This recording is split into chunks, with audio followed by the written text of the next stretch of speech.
Well, here we are. It is Friday, April 14th, 2023, and this, of course, is the weekly video. We haven't done one in a couple of weeks because, as many of you know, we were away. We're just getting our feet back under us here. And just to get everybody updated, the Identification Assistant Service and the Preview Assistant will be reopened and reactivated in the next day or so. I didn't want to reactivate it until I got a lot of things out of the way. I had several house calls this week to go on and look at about some very interesting things. We'll be putting them up someplace soon. But at any rate, it's been a lot going on getting back into the swing of things around here, and I just wanted to thank all of you for your patience while we were gone. As you know, I forgot to bring my cell phone. And we couldn't log into YouTube from down there because we couldn't verify our identities. It's sort of a crazy system, but that's the system we have. And I hope everybody's well. We're doing fine here. It's a beautiful day in Gloucester today. It's in the mid-upper 60s. Bright sun, flowers are blooming, and all that good stuff. So, anyway, what's been going on? Well, before we're going to get over to eBay in a minute and take a look at the results from last week and some pretty good things that are turning up for the next week that'll be on the newsletter page. But I wanted to give everybody a quick reminder that in a couple of days, on the 18th, is the Freeman Asian Art Sale is taking place. 3 days from today, 3 days and 19 hours. So you still have time to make inquiries and get in there. They've got some nice things. As always, Ben Farina does a good job there putting together lots, and his estimates are always reasonable. And so do check it out. I'm going to go through a few of the lots that caught my eye that I thought were quite nice. One of them is this. It's a well-known type of Kangxi Femiverre teapot with the bridge handle. This looks like a nice one. I don't see a lot of fritting or issues with it as far as condition goes. It may have had a little repair here in the handle. I can't tell if that's just a chip out of the enamel itself. You want to check that out. But a nice Kangxi example, reasonably estimated at $800 to $1,200. Should do better than that. They usually bring $1,600 to $2,000, so we'll see how it does. And then this, a nice big pair of Kangxi period jars. These are nice size. They're 21 inches tall with covers, and it's well-known that the lotus panels running around it, a very well-known type that they produce. There are lots of them in museum collections. There's a pair of them in the J.P. Morgan collection and so forth. They've already got a bid at $3,000, which is not a surprise. These should bring $8,000 to $12,000 anyway. The estimate is reasonable, very reasonable, $6,000 to $8,000. So if there's a reserve on it, it's somewhere probably around $5,000, which is a fraction of what they're worth. But nice-looking jars. They came from, they've got some provenance here on where they came from. They were sold at Christie's a few years ago, it seems, and they're coming back up here. All right. And what else is happening? Clobberwares. If you're a clobberware buyer, if you like clobberwares, check out this sale. There are numerous lots of some really interesting 18th century examples that were clobbered over in the Netherlands and Holland and so forth when they were doing that. And clobberware, for those of you who don't know what it means, because not everybody looks at it that much, these were primarily blue and white purses, sometimes with a little bit of enamels on them, that were shipped to Europe. And when they arrived in Europe, decorators there then took them and added colors to them. So when you look at them, people will look at clobberwares and they'll say they look like 18th century, but the colors look off. The colors look different. And the reason is that these are European colors, enamelers applied to them to dress them up, to enhance the value a little bit. Sometimes they did a lot of it. Sometimes they did just a little of it. And it's an interesting study and how they balanced the artwork, particularly like on examples like this very fine blue and white plate in the lower left here that then was gently enameled but not overly done, and then the one to the right of it was much more heavily done, as you can see, and so on. It's an interesting category, and a lot of Westerners collect clobberwares, and this is a good sale for it. So go check it out. And some of the lots have 8 or 10 things in them, like this one. So it's certainly worth pursuing. And then this, a very interesting lotus form teapot. This is a really unusual teapot. I kind of wish they'd shot it against a black paper, though, so it'd be easier to see. But it's got relief work of flowers. The enamels are soft. It has some of the kakeyamon palette that you see from Japan. The way these flowers are down here are applied, very kakeyamon looking in decoration. And then they have these little ribbons on the handles. Just an interesting teapot. Did he date it? He just calls it 18th century. To me, it looks like a young Tongshen example. I suspect that's probably what it is, but it's a very fine, very unusual, and it has a reasonable estimate, $500 to $700. It should bring $600 to $900 anyway, and I wouldn't be surprised if it brought $1,100 or $1,200. It's a very interesting pot. I'm going to mark that. We'll see what it does. I'll bring it up next week after it sells. And then this. This is a bronze they've dated conservatively as 17th or 18th century. It certainly could be late 16th century as well, late Ming. Many of you have seen these before. What's interesting about this one, though, is that it's quite large. Typically, this type of figure, when they did them in bronzes, they made them somewhere in the 4 to 6 or 7 inch area at the very, very most. This is a bigger one. It's over 11 inches tall, so it's almost a foot in height, which makes it very interesting. I think the patina on it looks excellent. The casting looks good. I don't see any condition problems with it. It's on a very nice and very, very well developed stand. Very smooth, very even, and it contrasts nicely with the figure, which has all the robes and the knots and whatnot, all the little details that are on there. So you get your eye right onto the figure, see what's going on. The estimate on it is $1,500 to $2,000, which it should make pretty easily. It's a nice bronze. This is a nice bronze, but if I found this out there somewhere, I would be more inclined to call this 16th or 17th century, not necessarily 18th. But Ben's pretty conservative sometimes on dating, so that's all. It's not a criticism. It's just he has to keep everybody in mind, I guess. But this is a nice bronze, a nice looking example, probably Ming. And then this, another bronze. This is a silver inlaid example, also around 11 inches tall, 19th century from what I can see, but very good quality, beautifully cast, came from a collection in Philadelphia. I like the wave pattern, the way it's done on it, and the silver, and it's signed on the back and so forth. Very nice example. And it's also estimated at 3,000 to 5,000. These silver inlaid examples typically bring at least 5,000 to 7,000. And the big ones, if you've seen them in the past, the bigger ones that are 19 and 20 inches, they can bring $15,000, $20,000. But this is a good example. This is a nice example, and I don't see any dents in it. I don't see any points where anybody tried to polish it and ruin it. So there you go. And as I said, it's still inlaid with silver, which is a nice feature. And then this, you have a really nice 18th century European subject matter enameled patch box. It is 3 3/4 inches in length. It's in nice condition, beautifully decorated with a Rococo border and all that business. And here's the bottom of it with a Chin Lung mark on it. It appears to be 18th century, so the mark could be okay. Certainly, they did do them in this style during the period, and there you have it. If it's not Qianlong, it's early Jiajing period, but it's right in that sweet spot of time when they were making great examples. This is a nice one. Estimated $1,000 to $1,500, which is right on the money, with a $500 opening bid. Should get there. And then this, now they've dated this, they think this is probably Kangxi period. You may want to get a picture of the foot rim to confirm it, but it looks like it's a pretty good example. It's a well-known type, well-known pattern that we do see on Kangxi examples. It's beautifully potted, strongly potted with nice colors, and estimated at $1,500 to $2,000. If it's not Kangxi, it's probably 18th or early 19th century. But you want to get a picture of the foot rim on that to verify it. That's all. But if it is Kangxi, the estimate is very low, and it could because this as Kangxi examples, these can bring 6,000 to 8,000. So you may have an opportunity there if you do a little homework and get the information and get the pictures. And then over to this is a very nice Famille Rose vase. It has a Chai Ching mark on the bottom. I don't think it's Chai Ching. I think it's later. I think it's a later 19th century example, but it's beautifully done with the boys in the Dragon Festival. And they all are the 100 boys and running around, and they've got the dragon up on the sticks and so forth. I love festival artwork where they're having parties and everybody's really happy. There you have it. And I like the fact that it's surrounded. The cartouche is framed by sort of puce-colored dragons, and then a good luck bat at the top.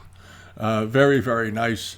Here's the side. Very appealing lime green color on this. Like the ground color, that lime green is a really nice tone of it. That's what you want to see. Here's a detail of the boys. But judging by the way the faces are drawn and the appearance of the foot rim here, I think this is probably a later example. It's not impossible that it's Jiajing, but I tend to think not. I tend to think it's probably 1840s to 1860s.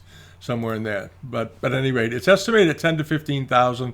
It's 27 inches high. It's a big vase. This is a fairly tall vase, with a $5,000 opening bid, which I think is reasonable. So go after it. That's all I can say. And then there's this, a really nice cobalt glass bottle, Beijing glass. Let's take a look at the bottom of it and see what it looks like. Okay, it's a 19th century bottle. But beautifully done. Nice, rich, deep cobalt color. 8 inches in height. Reasonable opening bid of $750. I suspect it'll probably bring its estimate. It's got a very nice long neck on it, which I like a lot. I like the ones with the particularly long necks. And this is a good one, and the cobalt color is quite excellent. And it looks like it was polished down very nicely. Not like you notice the surface where it's reflecting there has a slight haziness to it. It's a little bit of hazy, and that's when they didn't over polish them and make them quite like glass. They had sort of a hazy reflection, and I like the way this one is done a lot, and I like the way the mouth is rounded here, the way they rounded the edges in very gently, and it's got this sort of small hole with a thick outer body around it because they made them quite heavily when they produced them.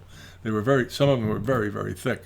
And then last is this transitional period 17th century dragon jar. I like this. This is a nice looking pot. 2 dragons on it. There's the bottom of it. It's got that sort of creamy oatmeal texture that you see on these 17th century pieces. Most likely Shunzi or late transitional period. But nice looking pot. Nice looking jar. How big is this thing? 13 inches. Okay, it's right on the money. That's typically the size, 12.5 to 15 inches for these jars on average, I guess is the way to say it. So that's the sale that's coming up. As I said, Freeman's, 3 days, 19 hours. There's a bunch of other stuff in there. There's some guys, they have lots of good carvings. There's some very nice porcelain that's, I think, quite affordable. And much of it appears to be in quite good condition. So keep that in mind. All right, now what happened over on eBay this past week? Well, they had a pretty good week. As I said it before I left to go on a trip, I'm very happy to see a fair bit of material coming back on eBay for whatever reason. I don't know why. Maybe there's a surge of people retiring and so forth. I had a house call. One of the house calls I had this week was with a family who were descendants of China trade captains, and out of York, Maine, and they were selling some things, needing to clean up an estate, and we bought a number of things from them, which we'll be selling, and maybe that's what's happening. It's spring cleaning. People are moving things on, so there we are. Anyway, there were a couple of these plates in the sale. This was a seller over in the UK had the armorial plates. Here they are. Very unusual though, with the sort of this tree of life with this sort of beaded affair going up the middle. Very unusual, with the heraldic crest top and bottom, possibly a wedding thing. There are the dogs below the tree and these shells and so forth. I think this is an interesting plate. It didn't bring the world, but it brought a good price, $256 for it. And there was another one that brought around the same thing, and they accurately dated it to being Qianlong period, which I think is about right.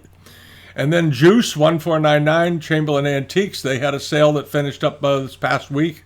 And they had a nice pair of Blanc de Chine libation cups, rhinoceros horn formed cups. These were quite similar in many, many ways, but they were different. They clearly weren't a pair, but nice examples. And they look to be in good shape, probably 18th century, possibly early 19th century. And in the end, they did pretty well. They were at $690. Not a crazy price. The prices for these typically run somewhere between $300, $350, and up as maybe as like $500 or $550 for really extraordinary, really good examples. They've sort of come down in price in the last few years, we've noticed. Not a lot, just a little bit. So maybe the people that were collecting them that pushed the prices up for a while, they've sort of got their collection squared away, and the demand is reduced for some reason. I'm not sure.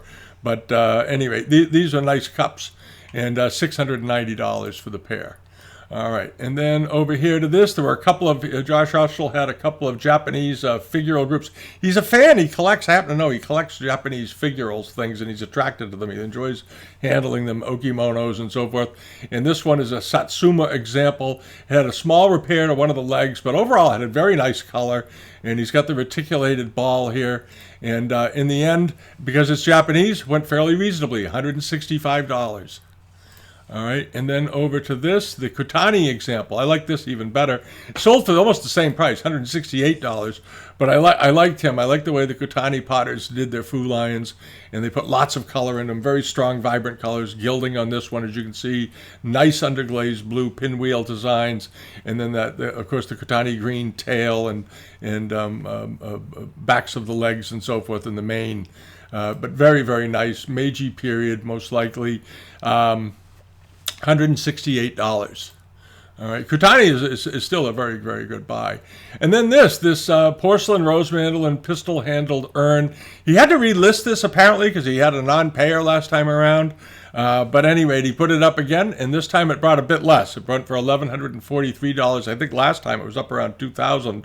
So if one of you bought it, you got a good buy on it. It had a repair, as I recall, to the handle. But overall, this was a nice, first quarter of the 19th century, 1820s pistol-handled export urn, most likely for either the American or the English market, with the faux bois base on it, emulating wood grain. A nice example, and I think somebody got a good buy on it. $1,143 seems to be very reasonable. It seems to be under the money a bit. And he also had a pair of archer rings, jadeite archer rings set on silver bases. I don't know if he says who did them. Yamanaka did them. There were a number of companies in New York that did work like this, and they would repurpose bits of Chinese art into desk set and inkwells and find other uses for them without ruining the piece. And this was one of the things they did. They made these archer ring sets. These were done as silver salts. And he doesn't say who did them, so he didn't know, because he would have said. But as I said, there were a couple of companies in New York that did these, and these did pretty well. They sold for $690 because of the jadeite was good quality, and nice green striations in it, and they were set up interestingly. So pretty elegant salts. If you like nice tablewares, this is something you might want to put on your table. And over to this, the Famille Rose export plate dish with the puce borders, and the European scene in the center. Very nicely done. 18th century Qianlong period, but very nice. European subject matter, of course, is a desirable one, which drives the price. And it brought $620. Most of the designs that look like this are taken from engravings and prints and so forth that were sent over to China to be duplicated by the artists. So they would send sometimes religious scenes or European allegorical scenes, and then the Chinese painters would do their best to duplicate it. And they did it sometimes with hilarious results. They'd get the colors wrong, or there was one set of dishes I saw once that was made for a Philadelphia family over there, and they had cows, and they wanted the Chinese to put cows on the plates, and all of the cows ended up looking like water buffaloes. It was pretty funny. And the family accepted them, understanding that this is how they're perceived over there, and they were fine with it. But it's sort of an interesting story. And then you have this grisaille and gilt decorated, again, European subject matter plate of a woman, appears to be probably in the Dutch market or something, sitting by an open window with carracks and boats in the background. And she's wearing a gilt trimmed dress. Rather nice plate, actually. And this sold for $436. And then moseying along over to this is the Langyao vase. The seller had dated this as 18th or 19th century, and I think it's possibly 19th century. I don't think it's 18th century. And sometimes when sellers do this, I'm a little hesitant to put them in there. If they said this was 18th century, it's obviously, in my opinion, a 19th century example. I wouldn't have put it in if he had just said 18th century. But he allowed for it being possibly 19th century, so I did. But I thought the glaze on this was very, very nice, very, very glossy, and I think it's probably a late Qing, possibly early Republic example, but I think probably late Qing. I took a look at the foot rim on this in one of the pictures. There we go. There's the bottom of it, and with this craquelure in here. Sometimes this turns green on these flambe pieces. But the way the foot and the paste looks and so forth, my feeling is that this is a late Qing example. There it is. But beautiful quality. This is the thing I wanted to point out. The strength of the red, it almost looks like it's on fire. Very glossy, very, very fine glaze. This is a superb, thick, fully enriched cobalt or copper red glaze. That's really as good as it gets. And Kangxi pieces strive to have that color. But in the late 19th century, occasionally they nailed it, and I think that was one of them. And then over to this, the late 18th century, possibly early 19th century export platter with the spearhead border and then the dental moldings around the inside, these little black lines that come down, and then you have this very nice, very typical border that you see on blue and white export wares from the late 18th and early 19th century. It measured about 10 inches or so in length, sold for $182, which is a good buy. It's very fine work on those. Those are, I think, terribly underappreciated. And this was sort of a bargain of the week. These are a pair of Kangxi lobed vases, and they're small. They're 4 or 5 inches in height. And they have that pencil drawing, that one-stroke pencil drawings that became popular on here. Here's the picture of the bottom. And this pattern with this open areas here, it almost looks like it's been reticulated. And then these little vine devices coming down. This is a style of decoration that was quite popular in the Kangxi period. And here's a pair of them. And I don't know why. They have a couple of frits, and one of them has a little hairline in it. But I think somebody got a heck of a good buy. This was sort of a steal. $122 for the pair. That was a good buy. That was a really good buy. So if one of you got it, because if these if I had been asked what will these bring, I would think they'd bring 300 to 400 pretty comfortably. $150, $200 a piece in an auction. And for some reason they slipped through the cracks. Maybe it was the date that it closed on. I don't know. But I think that was a very good buy. And then over here to this is Mark Wahlberg, arts on sunlink.net. He's a longtime dealer in Sudbury, Pennsylvania. He's very sharp on Chinese and Japanese things. He's been around as a dealer for many, many years. And he had some nice little snuff bottles. And these are late Qing, late 19th century snuff bottles with figures on them, and they have that cafe ground crackle background that became so popular in the second half of the 19th century. This is the surface you see. You see it on big vases, small vases. It was a glazing technique that took off and was really, really popular, sort of a nod towards the glazes they used on Sung pieces and 18th century pieces and so forth. But there's the back of it. Nice little snuff bottle. Went for $105, and there were a number of them. This wasn't the only one. He had a few of them up, and I think he still has a few up that he picked up from a collection somewhere. So maybe you might want to check it out. They will be in the newsletter page this week, all right? And then last is this large first half of the 19th century punch bowl. It measured, what was this? It was like 15 inches in diameter. Good sized bowl, beautifully decorated.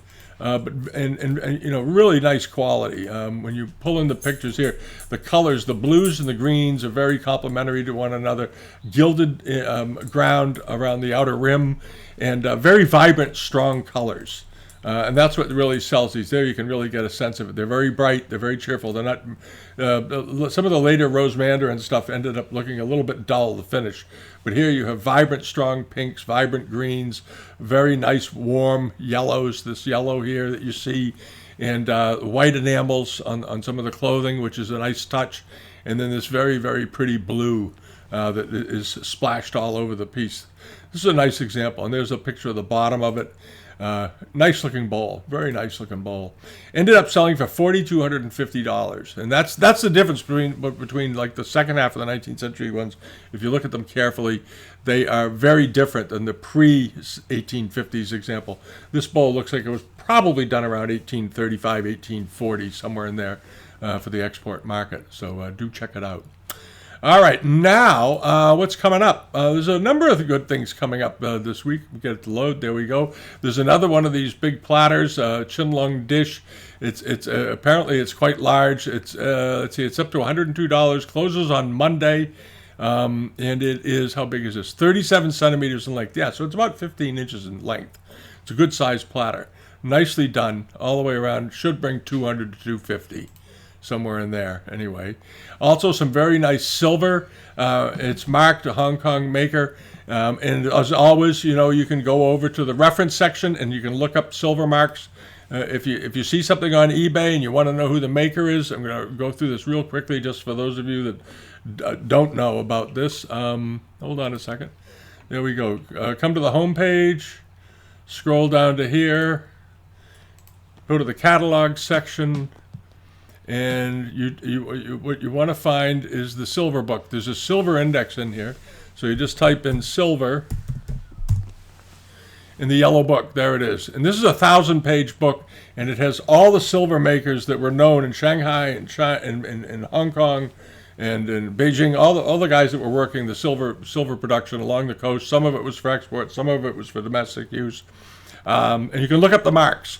You can look up the marks in alphabetical order. Sometimes they're spelled in English. Often they are in English during this period. And you can get the whole history on the silversmith. So it's certainly fun to do. And you'll find certain silversmiths bring a lot more than others. This is a very nice bowl. I love the clouds on it, and the flaming Buddha symbol here, and the dragons on the side, and so forth. This is a nice looking bowl. Beautifully reticulated. It's all carved right through. Quite excellent. There it is. Stippling on the clouds and so forth. And it's up to $92. It's got 2 days to go. It closes on Sunday. It measures, 4 inches in width? 4.5 inches in width. I thought that's what it was. And it's a good piece of silver. It should bring $600 or $800. But if you're interested in Chinese silver, this is the way to try to buy them right here. Because they tend to get a lot of it. And then there's this 18th century Chinese porcelain export water jug in Famille Rose. Nice example. I love the pedestal form base, this sort of flared pedestal base. Well done body, nicely ribbed, probably Qin-Lung period, 1770s or something around there. How tall is this thing? Just a hair under 9 3/4 inches tall, so it's good size. It's not like a little creamer. It's more like a pitcher. It's up to $49. It's only got 11 bids, 49 pounds or $61. Should bring $300 or $400 by the time it's done. But nice looking piece of porcelain. And then over to this, the Catagon, Celadon Catagon. This is a very fine one. Occasionally there's really fine ones come up. I love the copper red splash on the top. There's some underglazed blue on the leaves, which is the traditional way of doing them, like this, with little ends that looks like peaches coming out on it. The pot itself, of course, is peach colored or peach shaped. And then it has this very nice, fairly thick Celadon glaze over it. And these are known as puzzle pots or catagons.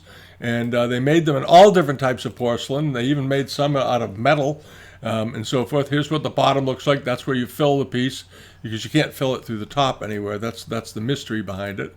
And it has this interesting structure on the inside where you fill it through the bottom, stand it up, and then you're able to pour it out the spout. But there it is. And these generally do pretty well. Right now, it's got 5 days to go, and it closes next Thursday. But do expect it to get up into the $600 to $800 range at least. That's sort of where they land. If it is, sometimes you see enamel examples that bring even more. They can bring $1,200 to $1,500. We had them here in the past, but we'll see. This one is a very nice example, though. It's particularly nice. It's a particularly fine one, I think. And it looks like it's in good shape. So it may do better than the average. But if you've been looking for a good catagon, I think this is a really sweet one. One of the best ones we've seen probably in 6 months, 5 months. All right, now this one, the Shunzi period transitional jar. This is Asian Art 1126 over in the UK. It's a nice little jar. It measures about 6 inches in height. Absolutely fine. Looks very good as transitional period to me. It looks nice. And I love the way the kids are depicted on it. They're sort of floating in the air. There's a little procession of children running around. It's got the fairly typical leaf tip border around the shoulder, above the shoulder to the neck, and so forth. There's a better shot of it right there. This is a nice jar. And right now it's up to nothing. It's got 5 days to go. It closes on Thursday. It's up to just $20. But do expect it to bring 700 to 1,000 in that range. It's a nice piece of porcelain. Truly is. Very, very nice. And this one, there's a whole bunch of this. This is a very interesting armorial set. Very, very fine quality. There's a bunch of it on here. There's a tureen. There are numerous plates. They'll all be on the newsletter page. I haven't looked up whose crest this is, but this is a very, very fine piece of export ware. Very unusual. I love the scrolling vine borders, and I like these look like pods coming out from the side and so forth. This looks like it's probably for the English market. We're judging by the little details there. There you go, late 18th century. Nice piece of porcelain. Very, very nice. The opening bid is a little bit heavy-handed because normally we see these starting at $10 or $20. He's got an opening bid of $299. I can tell you this is worth $299. I think this should bring $600 or $800. This is a very nice platter, and there's also a tureen. You can actually get the better part of a decent part of a set out of this. It is 18 inches long and 15 inches wide. So this is a very big platter. That's an 18-inch platter. That's not some little, 9 or 10-inch one that's worth, a fraction of that. This is a nice-looking platter, nice-looking bit of export ware, and it appears to be in good shape. I don't see any repairs or damage to it. So if you like rare pieces of export ware, you might want to look at that. But give him the opening bid. It's worth it. It's worth that opening bid, absolutely. He's not being ridiculous. And then you have this this is a 19th century brush pot, but it's done, they're playing Go. That's why I liked it. It's caught my eye. But I love the way the trees are done. Everything is done sort of almost in an abstract manner, very quickly drawn. Very typical of certain types of 19th century blue and white wares. Here's a picture of the bottom. He said it's 19th century, possibly older. I don't think it is. I think this is a nice 19th century, 1825 to 1860 piece of blue and white. Maybe a little before, maybe a little after, but a good example, a genuine thing. It's up to $206. It closes tomorrow. This closes tomorrow, and it should end up going for $400 to $500. But it may go for a little more, may go for less. But it's a perfectly good-looking brush pot, and I didn't see any obvious signs of damage to it, which is nice. So do check that out. Also, some silk. There's some silk up there, as always. This closes on Saturday, tomorrow. And this looks like these rondelles, you generally see these on robes. And this looks like this might have been what was left from a robe, the back of a robe, perhaps. But beautifully done silk. Let's see here. Okay, it's not. I wanted to get a detail of it because some of these from the distance look like they're tears. They're not. They're just creases from having been folded for a long time. There it is. Nice colors, nice rondelles done on them. Very beautiful example. Let's see. How big is this thing? 30 by 35. Okay, so it's 2.5 feet basically by just about 3 feet. Very nice example. It's up to only $140. Should bring $600 to $800 by the time it's done. Somewhere in that price range.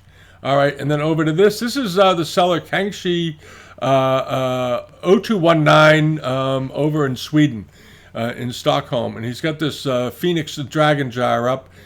He's dating it as being 18th century, possibly Yongchen period.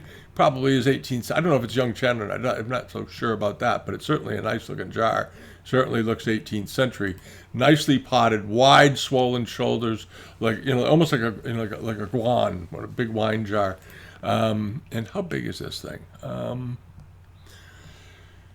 If you can find the measurements, we'll be in good shape. It measures just about 9 inches in height. Yeah, 18 inches, 18 centimeters. So it would be about 8 inches, just a little under 8 inches in height. So it's not as big as it looks, but it's well potted. Nice example. Closes Sunday. Should get up there. Should get up to the $500 to $700 range, maybe more. It's a rather unusual example. It's done in the Ming style, which makes it fun. I kind of like that. And then over to this, there's a armorial teapot will be on there this week, Chinlung period. Very nice looking example. This is from a seller out in New Mexico, got this, Night Heron, who sell good things. They don't sell a lot on eBay, but they do sell here. And when they do, they tend to get good things. But this is a very nice armorial crested teapot with molded spout and handles. Nice colors. The gilding looks like it's all relatively intact, so there's nothing to complain about there with it. And there's the interior. Looks okay. Nice pot. It's just came on. This came on. This doesn't close for another 10 days, almost 9 days and 6 hours from now. It'll be on the newsletter page until it closes. It's probably a $350 minimum to a $550 teapot. I suspect somewhere in that price range, but nice looking piece of porcelain all the way. Yeah. So there's some good things coming up. There'll probably be some other things here that I forgot to include here in the preview. There always are, because we usually have. Lately, we've been having 100 to 150 things on the newsletter page, so do check it out. And if you use the newsletter page and you haven't subscribed yet, not getting the email notifications when we update the page every Friday, come over here, fill it out, send it in. All right, and we don't sell or rent mailing lists. I get asked that a lot because we have a large mailing list. We don't share them with anybody for any reason. Just so everyone understands that we don't rent it. That's it. It stays right on the Constant Contact server. I don't think we've even downloaded the list onto our own computers. We just leave it there for safety's sake. So there it is. So if you want to subscribe, it's free. Fill it out, put in your email address, pick any name you like if you don't want to use your own, and you'll get an update as soon as the newsletter page is updated every Friday and the video's been put up. So there we are. All right, so that covers it for the week. We're back. I'm going to be doing a video on an auction of fakes out in California that's coming up. They've sort of become rather notorious, and I'm hopefully to get that out in the next couple of days. The sale isn't for another week or two, but we're going to just tell everybody to stay away from this guy. He's bad. And that's it. All right. Have a great weekend, everybody. The global member pages will be updated again. We did manage to update those while we were away, as you all noticed, because I could get into my own website, but I couldn't get into anybody else's. All right, like YouTube's. All right, have a good weekend. Enjoy the spring is here. Get your crabgrass preventer down if you have that problem in the spring, like we do. And we'll see you all next week. Okay, thanks so much. Bye-bye.